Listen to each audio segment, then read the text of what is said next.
பெரிய பெரிய சிலைகளை வணங்குகிறார்கள், உருவப்படங்களை வணங்குகிறார்கள். சிலர் உயிருள்ள மனிதர்களை, குருக்களை, மகான்களை, பண்டிதர்களை வணங்குகிறார்கள். அல்லாஹ் கேட்கிறான், மக்களே, நான் உங்களுக்கு ஒரு உதாரணம் சொல்கிறேன். படைத்தவன் நான், உனக்கு சொந்தக்காரன் நான், தாயின் வயிற்றிலே உனக்கு உருவத்தை கொடுத்தவன் நான், உனக்கு மொழியை கற்பித்தவன் நான், உன் கண்ணுக்கு பார்க்கும் ஆற்றலை, உன் செவிக்கு கேட்கும் ஆற்றலை, உன் இதயத்திற்கு புரியும் ஆற்றலை கொடுத்தவன் நான், உன் கையுக்கு பிடிக்கும் ஆற்றலை, உன் காலுக்கு நடக்கும் ஆற்றலை கொடுத்தவன் நான், உன் நால நரம்புகளில் இரத்தத்தை ஓட வைத்தவன் நான். நான் உனக்கு உதாரணம் சொல்லுகின்றேன், நீ நன்காக கேட்டுக்கொள். என்ன உதாரணம்? இன்னல்லதீன ததுஊன மின் தூனில்லாஹ், படைத்த இறைவனான அந்த ஓர் இறைவனை விட்டுவிட்டு, அந்த ஓர் இறையை நீங்கள் தவிர்த்து விட்டு நீங்கள் யாரையெல்லாம் வணங்குகிறீர்களோ, அமெரிக்காவிலிருந்து ஆஸ்திரேலியா வரை, சைனாவில் மட்டும் எடுத்துக்கொண்டால் கோடிக்கணக்கான கடவுள்கள், இந்தியாவிலே அதையும் தாண்டி இப்படி எத்துணை கடவுள்கள் உங்களுக்கு இருக்கிறார்களோ, உங்கள் கற்பனையில் அந்த எல்லா கடவுள்களையும் நீங்கள் அழைத்து வாருங்கள். இன்னல்லதீன ததுஊன மின் தூனில்லாஹ், எல்லா கடவுள்களையும் கூட்டிக் கொண்டு வாருங்கள். அல்லாஹ் சொல்கிறான், நீங்கள் அவர்களிடத்திலே சொல்லுங்கள், ஒரு ஈயை படைத்து தருமாறு.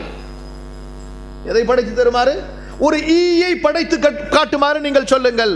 படைக்க முடியுமா? லா யக்லுகு துபாபா, சத்தியமாக படைக்க முடியாது. ஒரு ஈ படைப்பது என்ன? ஒரு ஈயை படைப்பது என்ன? அந்த ஒரு ஈ அந்த சிலைகளுக்கு முன்னால் வைக்கப்பட்டிருக்கின்ற ஒரு உணவுப் பொருளை எடுத்து சென்றால் அதை கூட அவர்களால் தடுக்க முடியாது. வணங்குபவனும் பலவீனமானவன், வணங்கப்படும் கடவுளும் தெய்வமும் பலவீனமானது. சிந்திக்க மாட்டீர்களா நீங்கள்? யோசித்து பாருங்கள். வானத்தை உயர்த்தினான், பூமியை பரப்பினான், பறவைகளை பறக்க வைத்தான், மேகங்களை தங்க வைத்தான். இந்த ஒரு இறைவனை விட்டுவிட்டு அற்ப படைக்கப்பட்ட பொருளை வணங்குவதா? அந்த படைத்தவனை வணங்குகின்ற நெறிதான் இஸ்லாம். சிலர் இன்று எண்ணி இருப்பது போன்று இஸ்லாம் என்பது குல்லா போட்ட பாய்களுக்கு சொந்தமான மார்க்கம் இல்லை. அன்பிற்குரியவர்களே, இஸ்லாம் உங்களுடைய பிறப்புரிமை, உங்களுடைய மார்க்கம். உங்களுக்கு ஒரு இறைவன் இருக்கிறான் என்று நீங்கள் எப்படி நம்புகிறீர்களோ அது போன்று உங்களுக்கு ஒரு மார்க்கம் இருக்கிறது. அந்த மார்க்கத்தை வழங்கியவனும் உங்கள் இறைவன், மனிதனுடைய கற்பனை அல்ல இஸ்லாம்.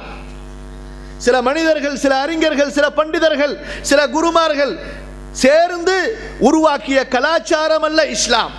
இஸ்லாம் உங்கள் இறைவன், உங்களுக்காக வானத்திலிருந்து உங்களுடைய நீதம், உங்களுடைய நேர்மை, உங்களுடைய நெறி, உங்களுடைய ஒழுக்கம், உங்களுடைய பாதுகாப்பு, உங்களுடைய அறிவு, உங்களுடைய கற்புக்காக இறக்கிய நேரிய மார்க்கம். இந்த மார்க்கத்துக்குத்தான் 1,24,000 நபிமார்களை அல்லாஹ் அனுப்பினான்.